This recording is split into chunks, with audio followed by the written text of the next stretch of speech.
RMC s'engage pour vous avec Amélie Rosic. Bonjour Amélie. Bonjour Apolline. Amélie, vous avez été contactée par Jérémy qui est victime d'une usurpation d'identité. Oui, son histoire est digne d'un roman d'espionnage. Pourtant, tout a commencé comme un film de vacances. Cet été, Jérémy, Davina et leurs deux enfants partent en voyage en Turquie, 15 jours, au bord de la Méditerranée, dans un joli complexe hôtelier qu'ils ne verront jamais. À leur arrivée à l'aéroport d'Antalya, ils sont arrêtés par la police. Il y a un interprète qui arrive et qui nous explique en fait que Jérémy et moi avons une interdiction d'entrer sur le territoire turc. Et en fait, ils évoquent à 3 reprises le mot terrorisme. On arrive dans un couloir et on nous dit, vous entrez dans cette pièce. C'est une pièce qui fait 15 mètres carrés.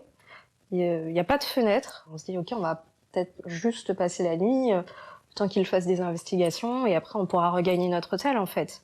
Sauf qu'ils passeront 2 jours et 2 nuits dans cette cellule de rétention avec leurs enfants de 2 et 4 ans avant d'être expulsés. À leur arrivée à Paris, la police aux frontières les informe qu'ils peuvent rentrer chez eux. Ils ne sont ni fichés ni recherchés en France ou en Europe. Alors est-ce qu'on sait d'où vient cette interdiction d'entrer en Turquie, Amélie ? Sur le document officiel qui leur a été délivré par les autorités, aucune précision. Mais pendant l'interrogatoire, les policiers turcs ont demandé au couple s'ils s'étaient déjà rendus en Irak ou en Syrie. C'est à ce moment-là que Davina fait le lien. En 2015, lors du cambriolage de leur appartement, leurs passeports ont été dérobés.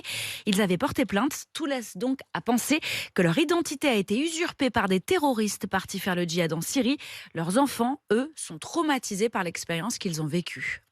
Notre fils, le plus grand, est marqué. Il nous dit clairement, papa, maman, j'aime pas les vacances, parce que pour lui, les vacances, c'est la prison en Turquie. Amélie, on peut faire quoi pour eux là ? Alors eux, ils ont fait appel à nous pour nettoyer leur réputation, tout simplement. Nous avons donc contacté l'ambassadeur de Turquie en France. Jérémy et Davina sont bel et bien sur la liste des personnes interdites sur leur territoire dans le cadre de la lutte contre Daesh.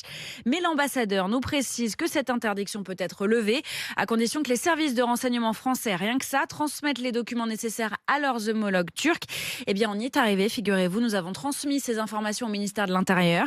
Et grâce à notre intervention, des échanges ont eu lieu entre les deux pays, nous assure le ministère hier soir, pour faire retirer Jérémy et Davina de la liste des personnes interdites d'entrée. Vous faites donc aussi de la diplomatie, Amélie. On essaye. Extraordinaire. RMC pour vous, @rmc.fr, vous la connaissez cette adresse, et c'est Amélie qui s'engage pour vous. Il est 7h11.